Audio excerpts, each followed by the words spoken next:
गीता में श्री कृष्ण कहते हैं, जिन लोगों ने कभी विपत्ति नहीं देखी, इन लोगों को कभी अपनी ताकत का एहसास नहीं होता।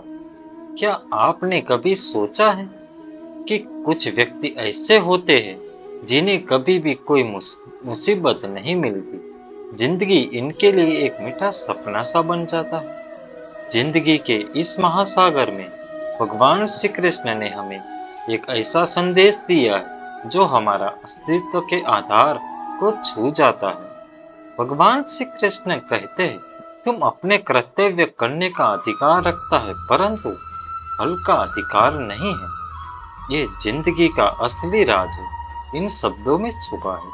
भगवान हमें सिखाते हैं, दुनिया हमें कठिनाइयों से भरी हुई है, लेकिन इन मुश्किल को स्वीकार करने से ही हमें अपनी असली ताकत का एहसास करवाता है। जब जिंदगी आपको नीचे धकेलती है, तो ध्यान रखिए, इसका मतलब ये नहीं है कि आपको संघर्ष के बच के रहना, बल्कि इसका मतलब ये है आपको हौसले से इसका सामना करना चाहिए।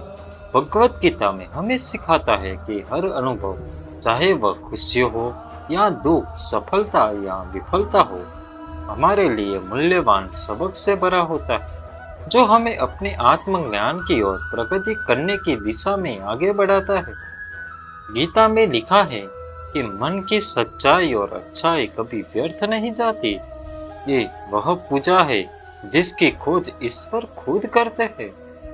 जब हम अपने दिल से और निस्वार्थ भाव से किसी के लिए भलाई का काम करते हैं, तो हमारे मन शुद्ध होता है और इस शुद्धि में ही ईश्वर अपने आप को प्रकट करते हैं।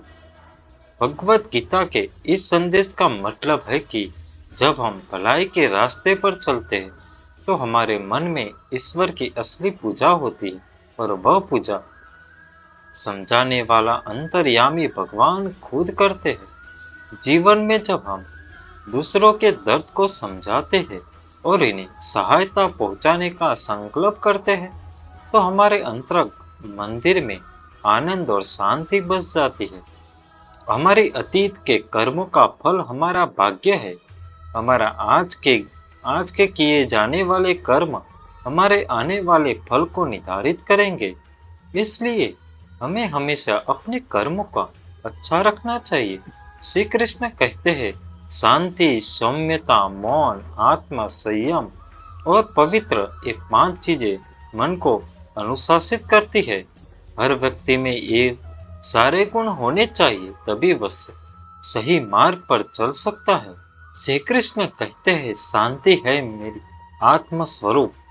जीवन में हम सभी भागदौड़ और तनाव में जीते हैं, परंतु शांति की खोज में विराम नहीं करते। शांति मिलती है जब हम अपने अंदर को शोर को रुकने देते और अपनी आत्मा को गहराई में समा जाते। मौन मेरा भविष्य है। हमारे जीवन में समय समय पर हमें बड़े फैसले लेने पड़ते हैं। मौन रहकर हम अपने अंदर की शक्ति और बुद्धि का संचय करते हैं, जो हमें उचित दिशा में आगे बढ़ने में मदद करता है। श्री कृष्ण कहते हैं, जो कुछ भी तू करता है, इसे भगवान को अर्पण करता चल। ऐसा करने से सदा जीवन मुक्ति का आनंद अनुभव करेगा। क्या होगा जब हम इस उपदेश को अपने जीवन में लागू करेंगे? तो ये सच्चाई है, जो भी भगवान को अर्पित करेगा, वह सदैव जीवन मुक्त का आनंद पा सकता है।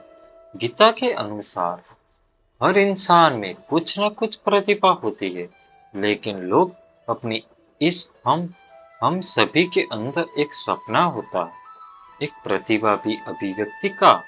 लेकिन जीवन की माया और दबाव में इस सपने को दबा दिया है। हम अपनी प्रतिभा को पहचानने की बजाय दूसरे जैसे बनने के चक्कर में खो जाते हैं। प्रतिभा को पहचानने की बजाय अक्सर हम दूसरे जैसे बनने के में नष्ट कर देते हैं। स्वयं में विश्वास की कमी होने से हम अपनी प्रतिभा को दाबते हैं। आत्मसम्मान की कमी के चलते हम खुद को अधीन बना लेते हैं और सपने को भूल जाते हैं। जब हम बदले व्यक्त में अपनी प्रतिभा के गर्व से साथ देखते हैं, हमें पछतावा होता है, जीवन के दोबारा मौका नहीं देता और हम सपने को प्रतिभा के नाम खो देते हैं। श्री कृष्ण कहते हैं, जो कुछ भी तू करता है, इसे भगवान को अर्पण करता चल। ऐसा करने से सदा जीवन मुक्त आनंद अनुभव करेगा।